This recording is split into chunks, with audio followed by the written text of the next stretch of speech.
il n'y a pas... Maintenant. D'accord. Oui.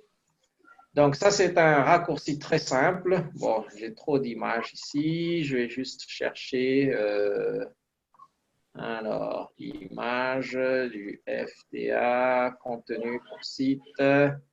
Voilà. Pas d'image qui se montre. Oui, voilà.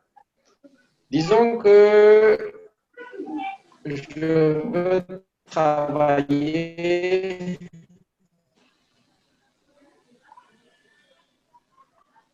je veux travailler sur ce document et récupérer quelques photos là-dedans. Hein, je veux récupérer cette photo ou cette photo. Non, non, excusez-moi.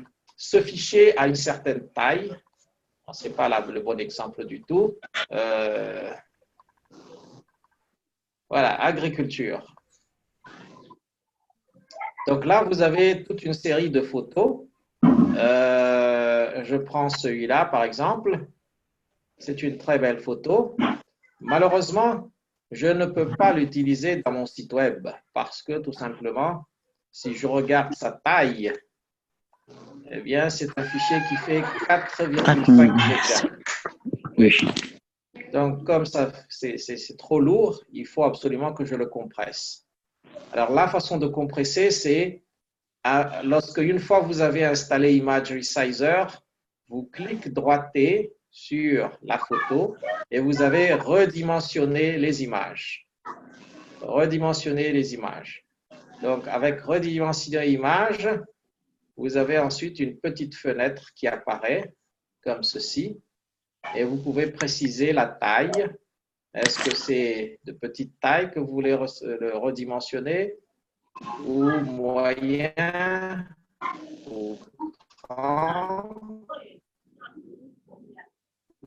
téléphone personnalisé.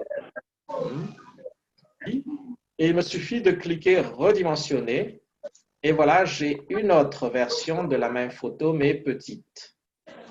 Hein, si je clique là-dessus, eh bien, vous voyez que c'est un peu plus petit. Si je regarde l'image suivante, elle est un peu plus grande. Mais pour mon site web, je n'ai pas besoin d'une image très lourde avec le maximum de pixels. Celui-ci me suffit. Hein, et dans notre cas, il ne pèse que 111 kilooctets. Donc là, on est passé de 4 mégas à 111 kilooctets.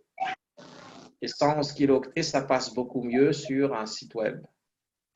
En général, moi, je recommande des images qui sont moins de 60 ou 50 kilooctets. Hein.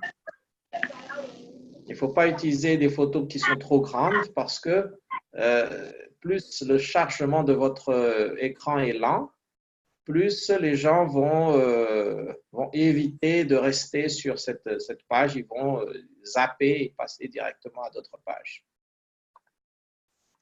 Donc voilà concernant l'Image Resizer.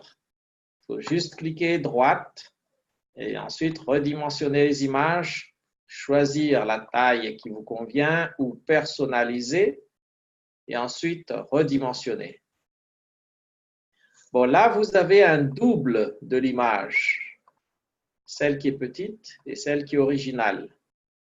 Si vous ne voulez pas avoir de double, eh bien, quand vous faites redimensionner, faites immédiatement cocher sur redimensionner les originaux. Si vous cochez là-dessus, eh bien, il n'y a pas de double qui est créé, mais c'est l'original même qui est redimensionné. Et là, il faut faire attention quand même, parce que vous perdez vraiment l'image originale. Hein. Si vous voulez encore imprimer une grande bâche ou un grand poster avec une photo, il ne faut jamais redimensionner avec l'original parce que vous ne pourrez plus avoir de la haute résolution après.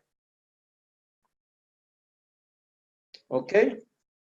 Donc, ça, c'est Ok. une première manipulation. Est-ce qu'il y a des questions?